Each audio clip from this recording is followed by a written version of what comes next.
get to the And Duke Carolina game later in our podcast.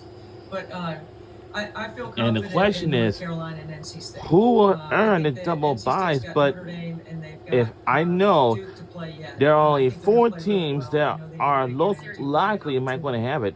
And NC Syracuse, State, yes. Okay, North Syracuse Carolina, also. Syracuse, Virginia Syracuse is in Tech, the mix and too. Since Clemson you brought them are up, all I in think they have a really contention. good chance. They've got But a good wait a coach too, minute, and they got some games in front of they them should that have they need to had win for their said NCAA Duke. seeding.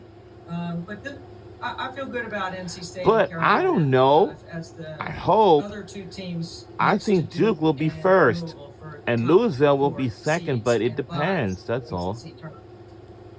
I agree, Debbie, and I think it's interesting when you look beyond that. North Carolina, as we've said, they set themselves up for success by beating State, but State has a lot of opportunities left.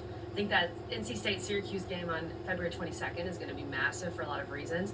When you look beyond that, a team like Virginia, it's tough for them because they already played Syracuse and lost. They blew that game in the fourth quarter. I know they're kicking themselves over that. And then they lost NC State in overtime. So they don't have the tiebreaker over those two teams. But when you look at the West Coast trip that Virginia and Virginia Tech are about to embark on starting tonight, it's massive for both those teams and Stanford. I'm not sure we've ever had such a bubble-licious weekend between four teams. Cal's, off the bubble, but Cal's playing really good. It's going to be so fascinating. Like, if Virginia goes out there and wins too, that could make sure that they make the tournament versus a Stanford or Virginia Tech or the other way around. So there's a lot going on the West Coast this weekend for that double bye and for the NCAA tournament.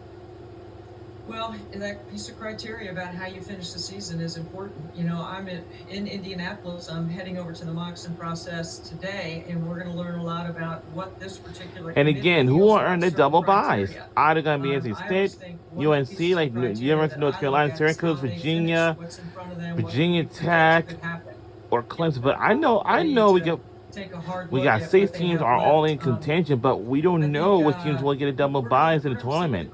Committee values. I'll be really excited about sharing that information. But we don't even know just yet. Be helpful to every coach across the country about how they go about scheduling in the non-conference. On a football note, Kelly, because you cover football, a lot of football programs now are reducing their non-conference schedule because of what we learned from the previous football selection process. So it's going to be interesting to see. I don't want the. I know LSU plays a certain schedule for a particular reason, and Kim Lugby will tell you she's won 4 national championships playing that schedule. She didn't really care what you think. She's actually told me that.